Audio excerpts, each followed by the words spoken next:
Bienvenidos a Grietas del Mal y bienvenidos al primer episodio. Hay historias que nos desgarran, que duelen más allá de lo imaginable, historias que nos obligan a mirar al horror cara a cara y preguntarnos, ¿cómo es posible? Hoy viajamos a Córdoba, una ciudad donde el sol y la historia dibujan una postal casi perfecta. Pero un sábado de octubre del 2011, esa postal se rompió y para siempre. Nos situamos en el 8 de octubre de 2011, una tarde cualquiera, aparentemente normal, pero que se convertiría en el principio de uno de los crímenes más espeluznantes de la historia reciente en España. Ese día desaparecen dos hermanos, Ruth, de 6 años, y José, de tan solo 2 años. Madre de estos niños es Ruth Ortiz, una veterinaria de Huelva, y el padre José Bretón, un exmilitar de Córdoba. A la fecha de los hechos, el matrimonio estaba roto. Ruth había tomado una decisión difícil, pero firme, separarse de él. Esa decisión se tomó semanas antes del suceso.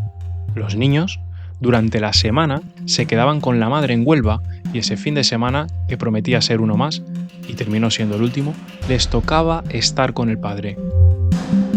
El 7 de octubre del 2011, sobre las 3 de la tarde, Bretón recogió a sus hijos de Huelva y los trasladó a Córdoba. Primero, permanecen en casa de sus padres y posteriormente en casa de su hermana, Catalina Bretón. El 8 de octubre, sobre la 1:30 del mediodía, recoge a los niños de la casa de la hermana y los llevó a la finca familiar de Las Quemadillas. Luego, según su versión, planeaba llevarlos al parque, Ciudad de los Niños. Pero a las 6:40 de la tarde, Bretón llama al 112 y denuncia que sus hijos han desaparecido mientras iban a la Ciudad de los Niños, justamente cuando estaban pasando por un parque reconocido como el Parque del Circuito del Colacao. 112, Andalucía, dígame. Sí, mira, estoy en Córdoba capital, quería denunciar que no encuentro a mi hijo, uno de 2 años y otro de 6, aquí en el parque que hay enfrente de la Ciudad de los Niños. ¿Qué ocurre con los menores? Que no los encuentro. Que los ha perdido, ¿de acuerdo? Es usted el padre, ¿no? Exactamente. De acuerdo, mire, le voy a tomar nota, tranquilícese, vamos a ver, ¿en qué provincia se encuentra? Me dijo aquí en Córdoba. ¿Córdoba capital o algún pueblo? No, en Córdoba capital. Córdoba capital, de acuerdo. ¿Qué tienen? ¿Qué edades tienen? El niño tiene 2 años, la niña 6. ¿Cómo se llaman? José y Ruth. Y Ruth. ¿Apellidos? Bretón. ¿Perdón? Bretón. ¿Están bien ellos? ¿Necesitan asistencia médica? ¿Están en tratamiento algo? No.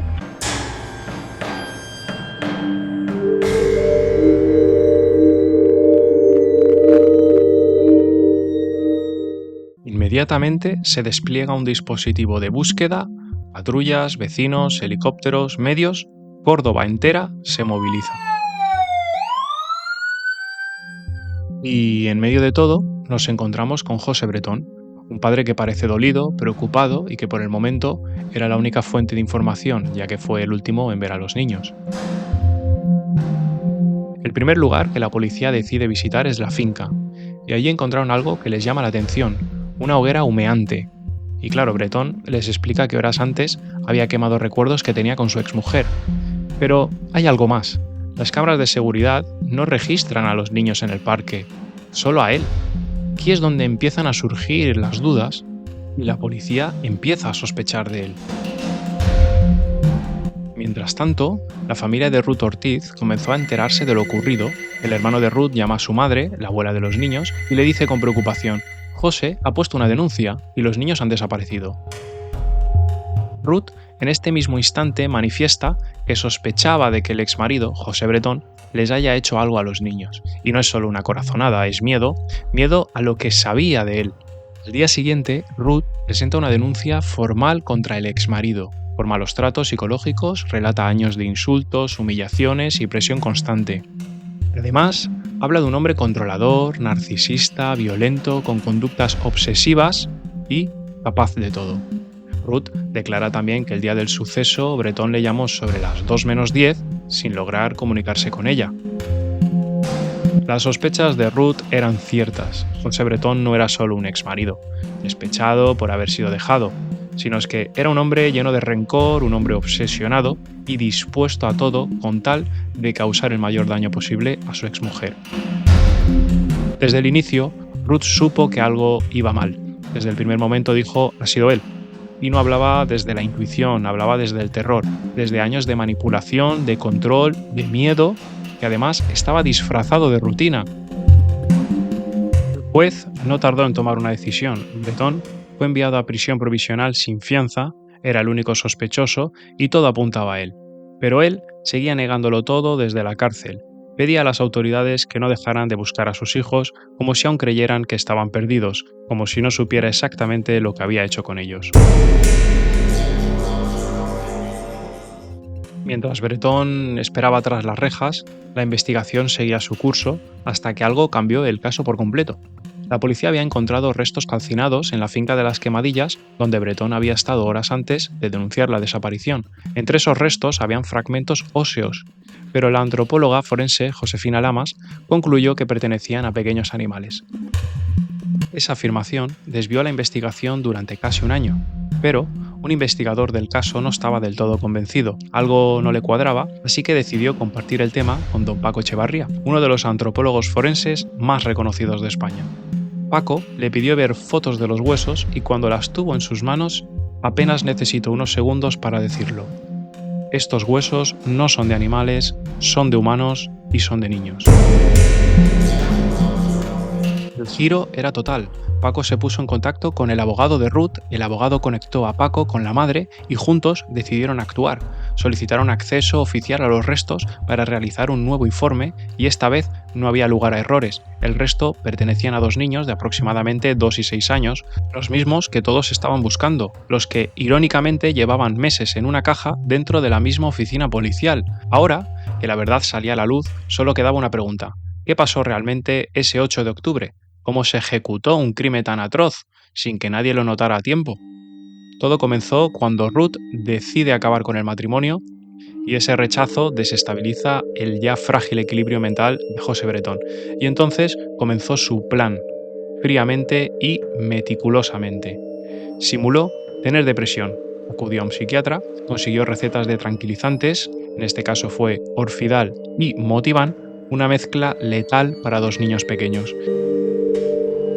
Y mientras seguía con su vida en apariencia, en secreto acumulaba leña y 271 litros de gasoil comprados en 4 fechas distintas para no despertar sospechas. El 8 de octubre fue el día clave. Recogió a sus hijos, los llevó con él y durante el trayecto les administró los fármacos. Llegaron a las Quemadillas aislados. Intentó llamar a Ruth a las 2 menos 10 del mediodía y ella no contestó, y entonces prendió fuego. Usó el gasoil y la leña acumulada, construyó una pira funeraria, un horno improvisado y las llamas alcanzaron más de 1200 grados centígrados, lo suficiente para una calcinación completa como un crematorio. Los cuerpos de Ruth y José, los pequeños desaparecieron entre las llamas, solo quedaron huesos fracturados, piezas dentales y fragmentos que nadie quiso mirar bien hasta un año después. Bretón permaneció en la finca hasta las 5:30 de la tarde y luego, como si nada hubiera pasado, fingió normalidad.